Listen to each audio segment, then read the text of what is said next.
Hello folks, and welcome back to the podcast. I'm your host, Joe to Love, here with your AEW World's End pay-per-view review for December 28, 2024. I'll tell you, it was something. I will say that. It was something.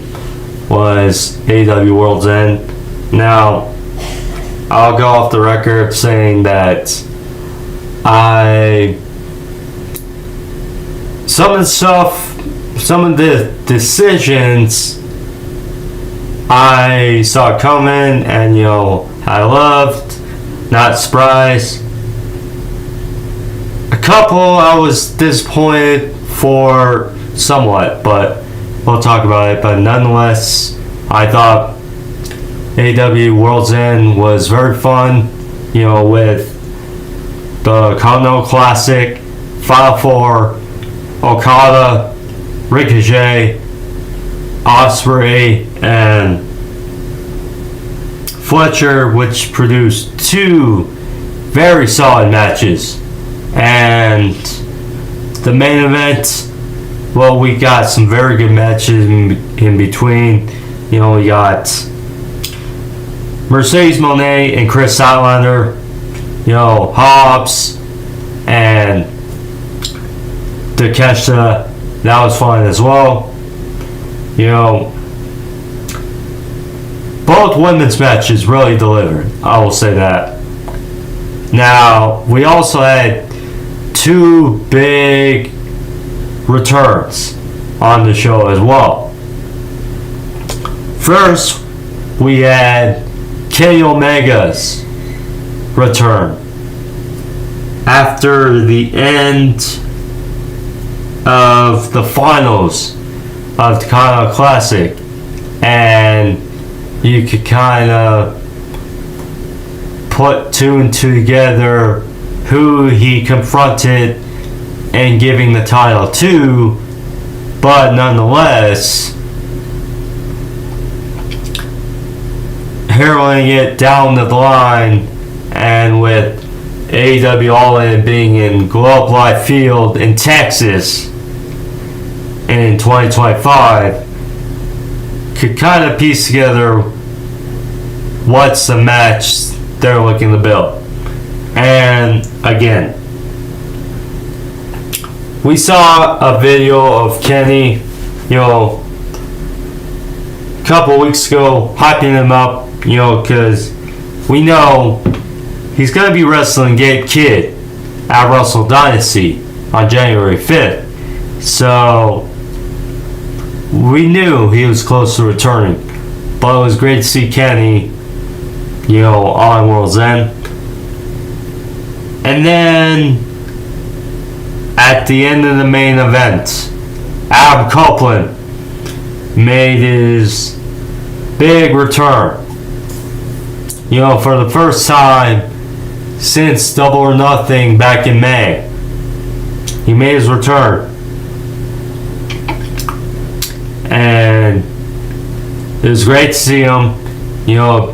A couple weeks ago we saw FTR be attacked on Collision by the Death Riders, and you knew when January 1st, Asheville, North Carolina, Fight for the Fallen, kind of piece together, who's going to be the partner for a potential challenge. Well, it's been made. So, interestingly enough. So yeah, big returns, some solid matches. I'll go in depth more about AEW World's End in a sec, but for now, thank you all for joining me. Of course, if you're new to the podcast, you haven't subscribed already, please hit that subscribe button there, as well as the notification bell. Find out when I actually post the videos, because sometimes, sadly, I can be erratic or, inconsistent, but I try to post as much as I can. So, yeah. Anyways, so let's get started with World's End review. So, We start off very hot and very fast paced, very physical as AEW Continental Classic semifinals. We saw for those.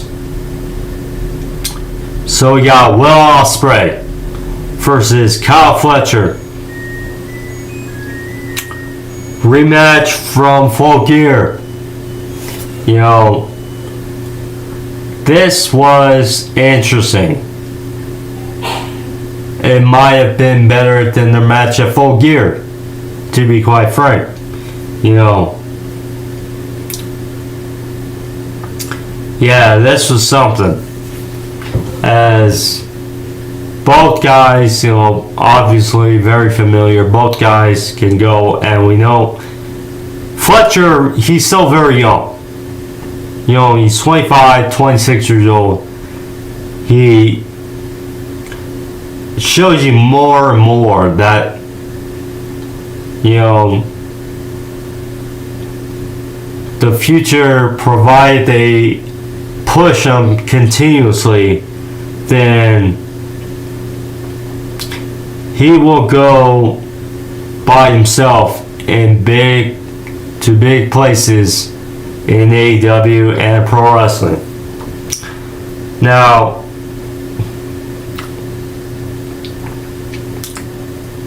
a lot of people, me included, thought this was Kyle Fletcher's tournament to lose. But I had predicted, you know, on my AEW Dynamite review, that perhaps with the way they lined things up, that perhaps it go the way it did. Sort of. That Kyle Fletcher would fall to Ospreay, as Ospreay would get his win back from Full Gear, and then move on to the finals to face Kazuchika Okada. Well, first thing was first, and this was a hell of a match. You know, very physical. Both guys start off with chops and strikes. You know, very much you can hear them. You know, Ospreay hits some high flying. You know, one of the big, arguably the biggest point of the match was when Fletcher caught Ospreay and delivered a long dart to Ospreay to the middle turnbuckle, and he was busted open. He had the Crimson Mask. I don't know what else to say, but credit to Ospreay, you know, the adrenaline junkie that he is. He pulled through, and you didn't know that he was doing what he was doing. And I thought Fletcher had here when he hit a brainbuster on Ospreay, but only got near fall. And then he managed to hit a pro bomb on Ospreay again for a 2. But interesting finish for the match. So Ospreay. So Fletcher went for a brainbuster,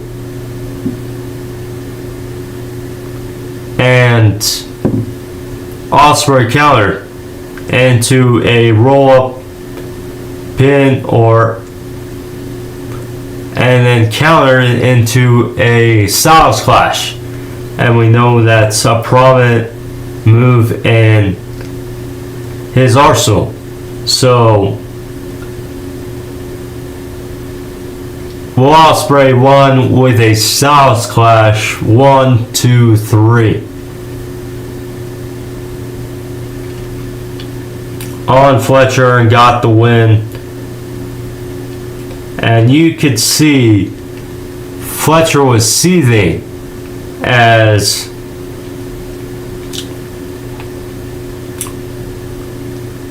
Ospreay was against the ropes, bleeding, and he got out. Yeah. Great. Yeah. Hell of an opening match. No, let's see. Now, I already can tell people are going to be upset. Fletcher losing, Ospreay winning. So, Now, I don't expect, because in this feud, Fletcher won at Full Gear. Ospreay won here. Excuse me. Ospreay won here at World's End. Now, again, they have that Grand Slam Australia show in February. So it is totally possible that they continue this feud. I know they have a match, a very good match, in March. But it wouldn't surprise me if they continue to build this and we get a match leading to Grand Slam in February. That's my assumption.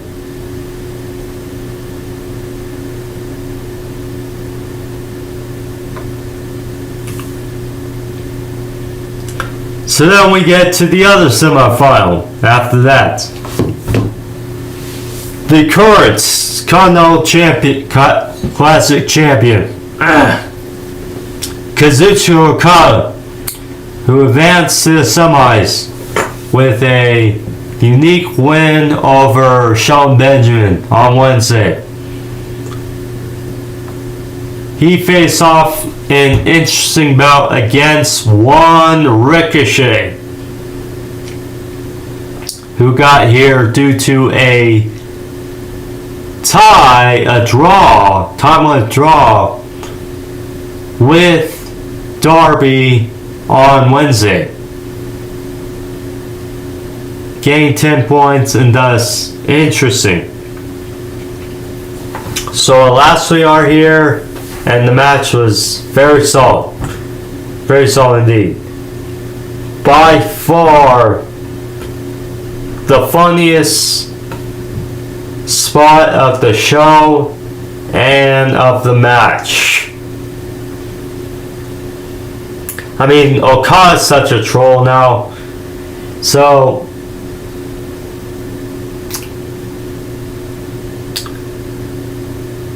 Okada had Ricochet in a snapmare seated up position in the middle of the ring, and he was taunting him, feigning that he was running the ropes, doing something.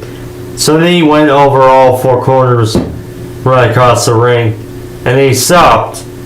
Ricochet trying to guard his head, and then Okada just stops and then slaps in the back of his bald head. That popped the crowd immensely. And yeah, Okada, blank face Okada. But yeah, this one heck of a match. So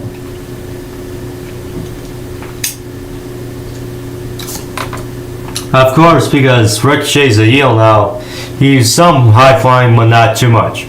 So he let his Suicide to the outside, but mainly the finish of the match was, and he did try to go for a sliding lariat-like finish. So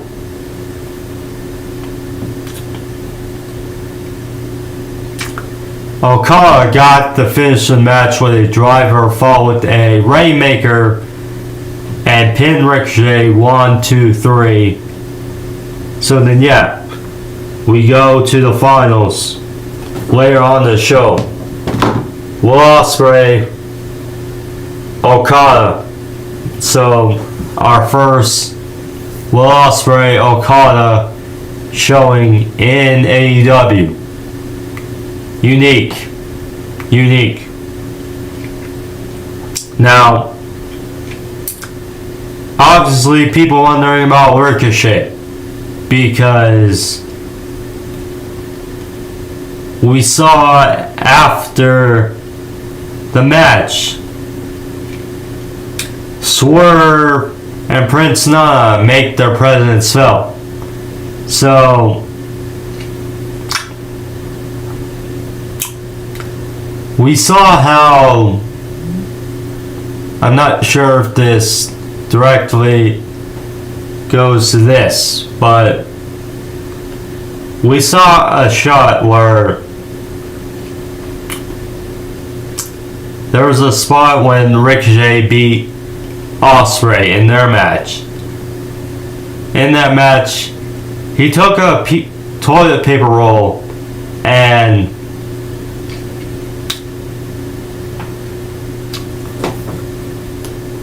wiped it, and then over Ospreay, that immediately got heat.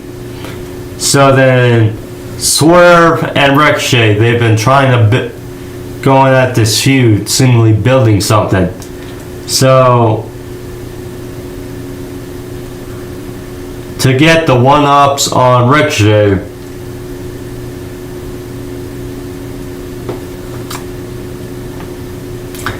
there's really a row in the crowd that got some toilet paper rolls, and they all threw it in the ring at Ricochet, and that obviously did not please Ricochet. Now, we know Swerve has this feud with the Hurt Syndicate, and Ricochet, we hear from MVP, his offer was rescinded. So, curious where to go from here. Mariah May versus Thunder Rosa. Tijuana street fight for the Women's World Championship. This was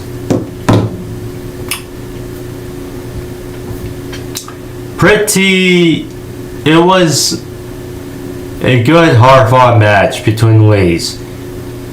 Definitely.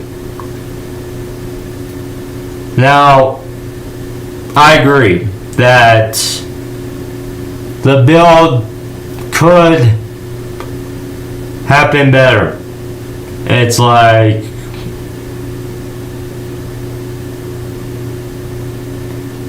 really, again, since Mariah May was crowned champion of the women's division over Toni Storm at All In, her feud or her reign, just building challengers has not really been ideal for AEW. They have not really done much to build challengers, and it's unfortunate because Thunder Rosa, she's a former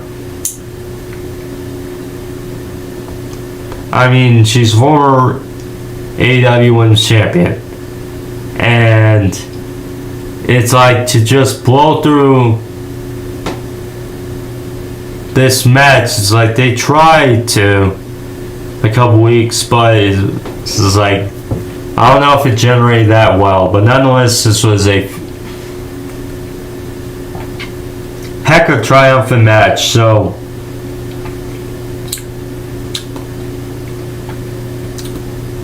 it's like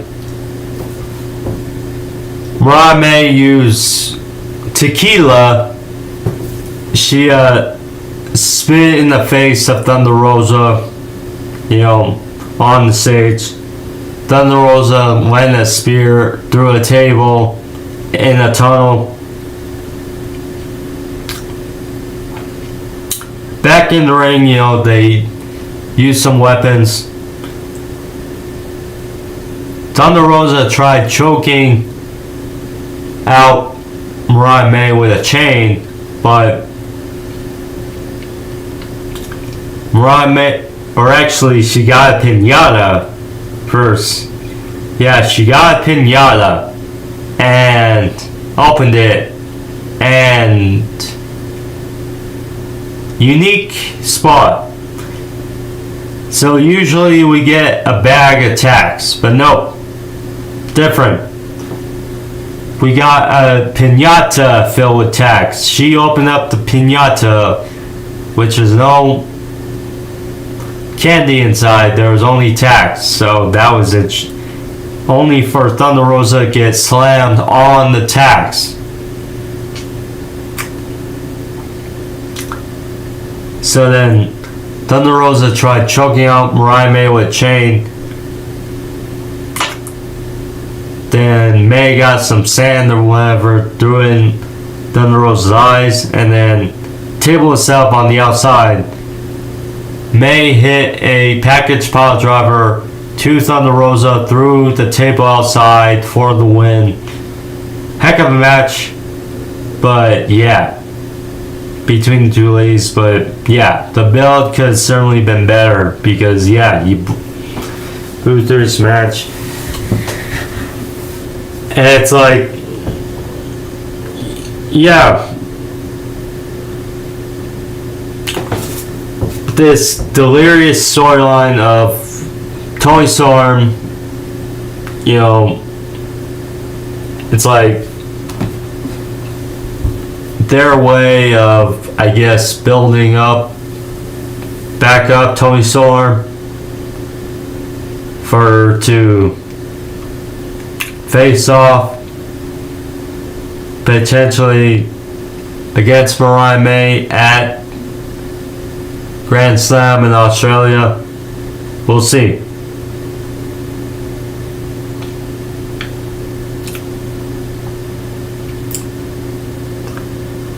MJF versus Adam Cole for the Dynamite Diamond Ring.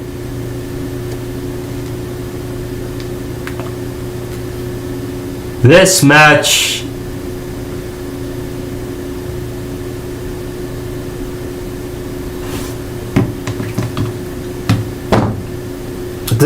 was good compared to the others on the show. Not as good, definitely, but solid match. 1 year in the making. Last year, like we agreed, after Samoa Joe beat MJF for the world title, there was a reveal of Adam Cole, the Kingdom, and Wardlow, which injured MJF, helped take him out for 5 months, and it obviously sucks looking back on it because MJF's injury, Adam Cole's injury, really messed up that storyline. Really did. But we get here too, and it was interesting because Matt Taven and Mike Bennett were at ringside. And a lot of people were speculating, well, could the Kingdom side with MJF to help prolong this feud into the new year? And did not happen the way people intended. MJF actually did a spot which would have made Eddie Guerrero chuckle and just be smiling. He was on the outside. Matt Taven and Bennett were outside as well. And MJF slapped the steel steps, fell down, and thinking that it was Tiffin Bennett that interfered.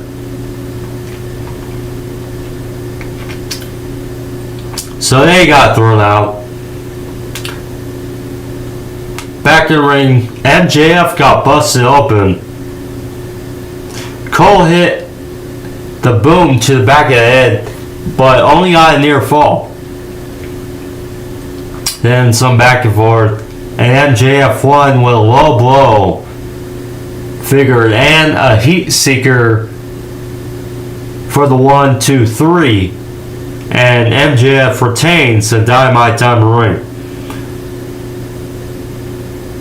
So afterwards, Roderick Strong, he showed up to help Adam Cole against MJF. MJF tried to hightail it. Kyle O'Reilly was there, tried to reason with them, but only Kyle O'Reilly took MJF back to the ring, and O'Reilly and Strong did a high-low on MJF as the former Undisputed Era reunite and reform in the ring, and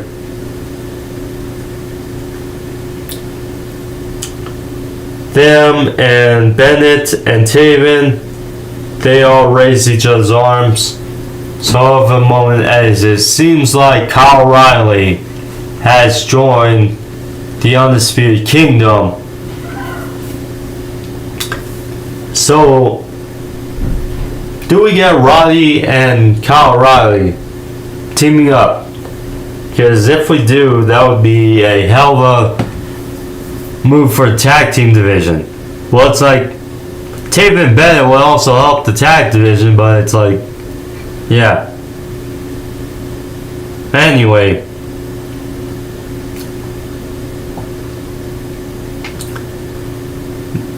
Next. Konosuke Takeshita vs. Powerhouse Hobbs. I enjoyed this match. I love both these guys. However, again, people not going to be happy about the build. I get that. And same, you know, they certainly had some story, but they didn't build enough about it.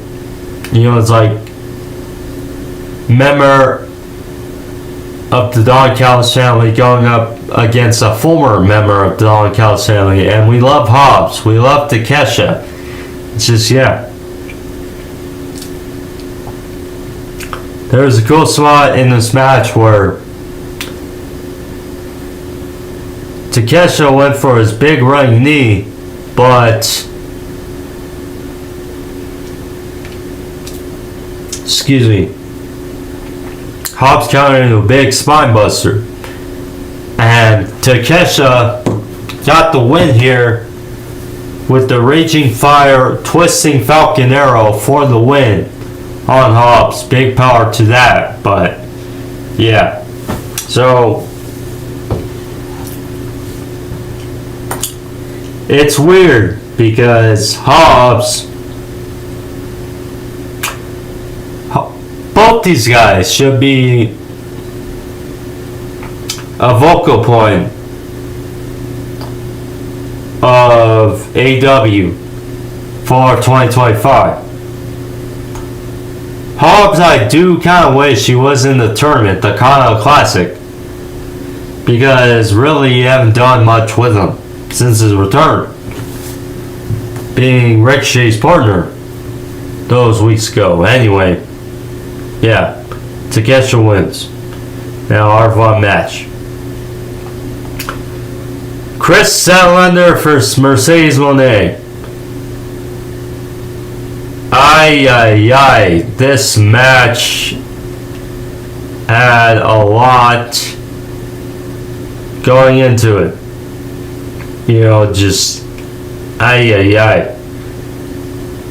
plenty of some odd spots, and credit to women. Great time for women. They gave these women like over 20 minutes.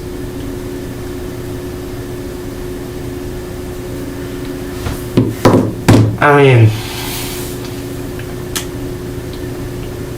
jeez. It's like Statlander, she had a package pile driver to Mercedes, and then on the outside, or on the apron, Mercedes hit like a tombstone of sorts pile driver to the apron, or to Statlander on the apron, and then Statlander, there was a spot where Mercedes was celebrating up against the ropes, like Statlander wasn't going to beat the count, and then the shot of Statlander just getting in breaks the count, and then it's like the pop of the crowd, and you know, just like, yeah, it was great. Now Statlander would fire back some suplexes, and then they would trade back and forth roll-up pins until finally, with a unique tarantula-like cradle roll-up by crucifix pin by Mercedes, got the win over Kris Statlander, and yeah, she retains. Now, like I said, and a lot of people will agree, Statlander taking another big loss, and clean, just it annoys me. It annoys me. It's like anybody watching this, anyone knows that Statlander's, how much I love and appreciate Kris Statlander in AEW. We know Mercedes is great, and you know, yeah, I'll appreciate because, well, the match with Willow, the match with Sheeta, the match with Britt, they left a weird taste in people's mouths.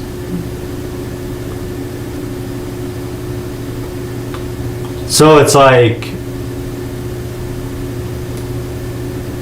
back-to-back stellar matches with Kris Statlander, I think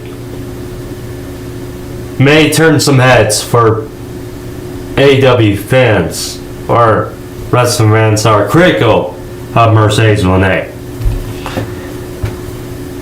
Which will I'll say.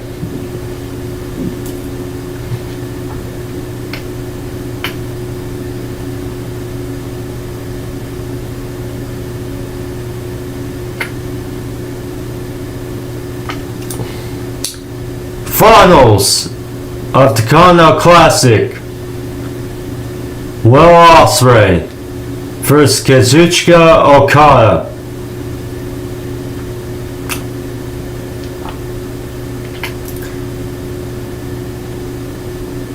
Match has certainly happened a number of times over in Japan, but this was,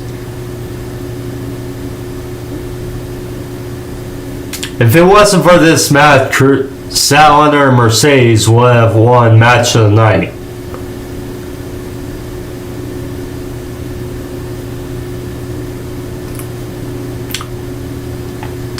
Yeah, this was a hell of a back and forth affair. You know, so Ospreay, because he was busted open in the match with Fletcher. You know, they did clean them up a little bit, but he won this match wearing a bandage over his head. And it's like, did not phase Ospreay one bit. As you knew, Okada was going to be targeting the cut of Ospreay. So he hit not one, but 2 DTs on the outside. And then hit another in the ring for a near fall. Ospreay then mounted a comeback, went for an Os cutter on the outside, hit it, and then an Os cutter in the ring. I didn't mention this in the Ricochet match, but I mean, Okada and his drop kick is like flawless. It's like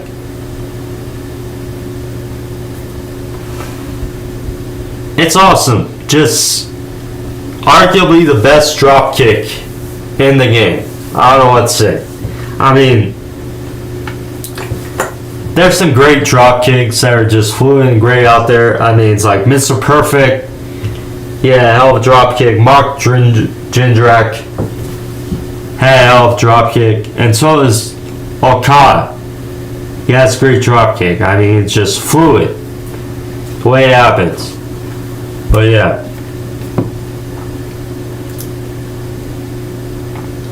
So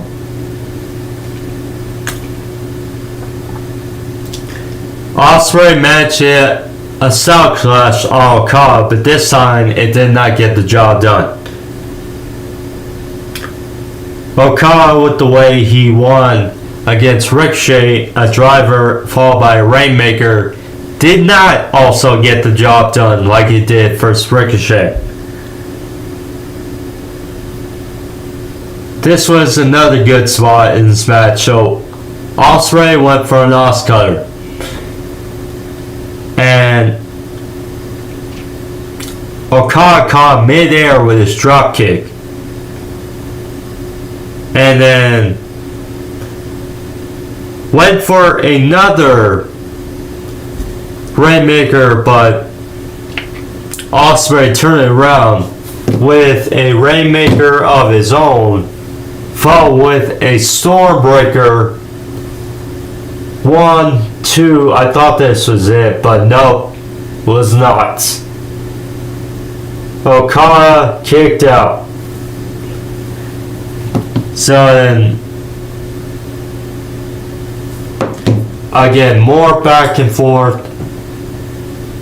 Okada hit a Rainmaker, but both were exhausted, both were down on the ground for a bit, had to catch her breath.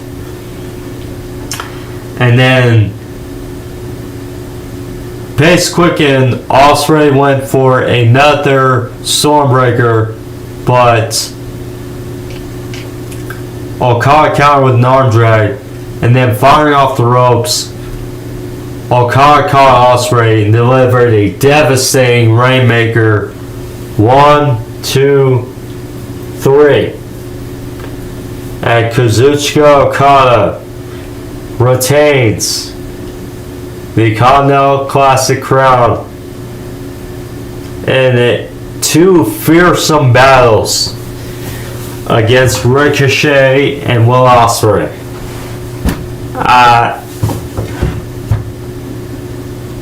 You know, as much as I wanna hate this or harp on this, I'm not gonna get too upset because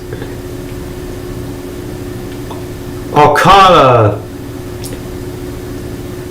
it's like he's won the G1 4 times, and coming in to this Continental Classic as champion, obviously we were wondering if a new champion was going to be crowned. But the story that was told is Kazuchika Okada is the best tournament wrestler we've ever seen, probably. And this was great to see. Great to see. Okada. So afterwards, so Kris Daniels came out and said, well, congratulations to Okada for taking his championship. And usually this is the time that he would come down and present him with his Continental Championship. But he can't do that. Because as of today, he's no longer in EVP. So that's when the crowd rang. It's like, okay, Okada, EVP. But then Daniel said, well, this man is. So then we got Kenny Omega music playing, and Kenny Omega came out and got the Continental Classic Championship, brung it down to Okada. They had a bit of a stare-off, and they saw conveniently in the back, All In Texas 2025, the banner. So it's like, if that isn't a sign of what's to come, or a preview, there you go. It's like arguably Japan's best rivalry. Seems like it'll resume in 2025. But yeah, as for now, Okada remains the Continental Classic Champion. So yeah, my guess is Fletcher is going to selfie with Ospreay. Okada, in the future, Omega, that's a match to build for. Swerve is feuding with Ricochet, so some build upon the aftermath of the Continental Classic. We can't appreciate. Then the main events: Orange Cassidy, Jay White, Hangman Page, and Jon Moxley for the AEW World Championship. This was not the best four-way match or main event, but kind of did its job. They were fighting on the outside. Hangman Page hit multiple dead eyes, multiple buckshot lariats to everyone. But interference, by the rest of the Death Riders, Maria Shafir, Claudio, Pac, Willer Yuta,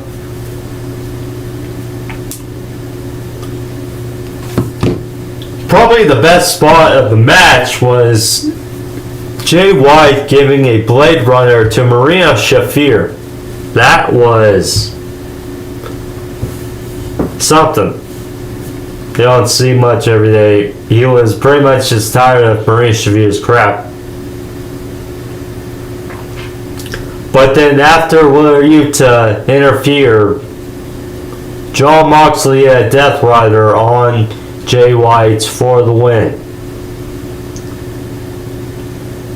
And they showed Christian Cage and the Patriarchy looking on. So, right away, yeah, disappointing.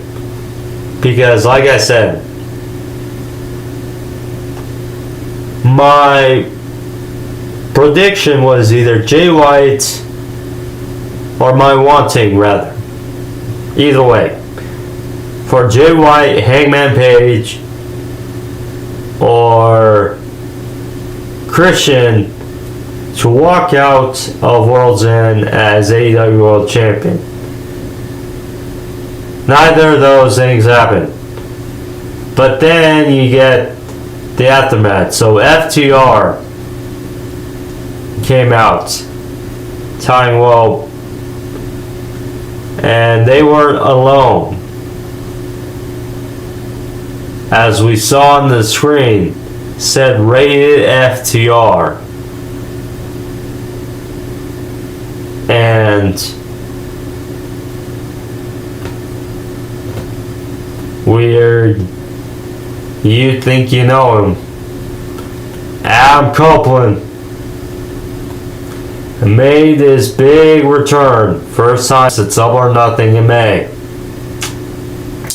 He was out there to aid FTR against the Death Riders. They left. Copeland cut a promo on Mox.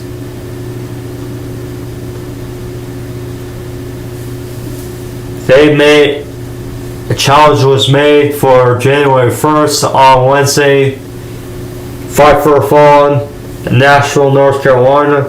Rated FTR for Death Riders. Adam Copeland said that they're taking it all. So Copeland feud with Jon Moxley. So this is possible. This is possible. So it's possible that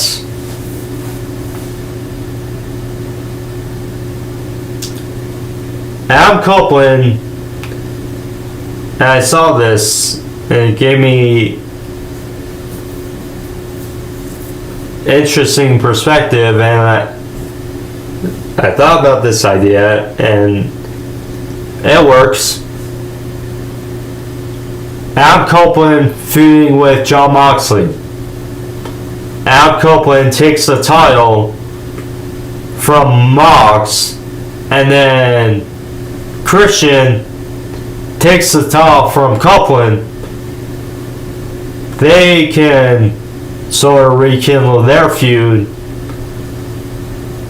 in the sense of, gets them in the world title picture, and then we go from there. Which I'll be upset because, look, if Christian Cage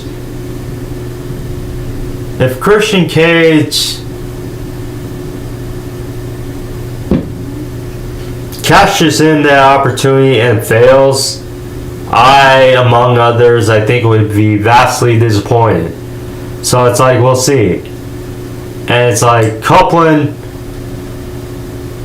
who knows how long of a reign he'll have. Or who knows how long Christian Cage's reign will have. But it would certainly be a unique layer between Christian Cage and Copeland. And then, once that's over, then down the line, they could perhaps team again in time for All In. Or so we'll see. But I can get, it's like Fight for a Fallen on Wednesday. It's a big show for AEW, it seems. So why advertise it, make a big match.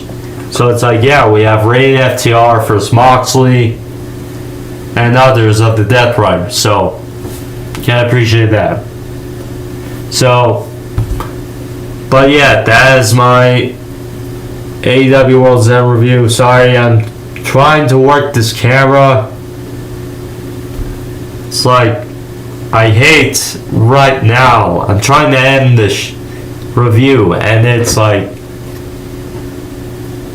come on.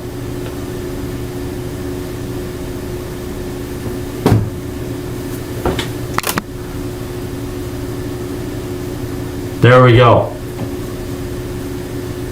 Okay, now I can officially say, well, that is my AEW World's End review. So, yeah. So if you guys haven't subscribed already, please do hit that notification bell. If you guys like this review, leave a like, leave a thumbs up, comment down below if you guys choose to do so. Again, feedback, love it.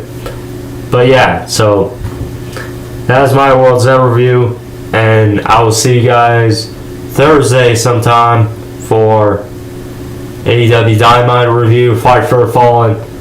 So, peace out, guys. See you guys soon.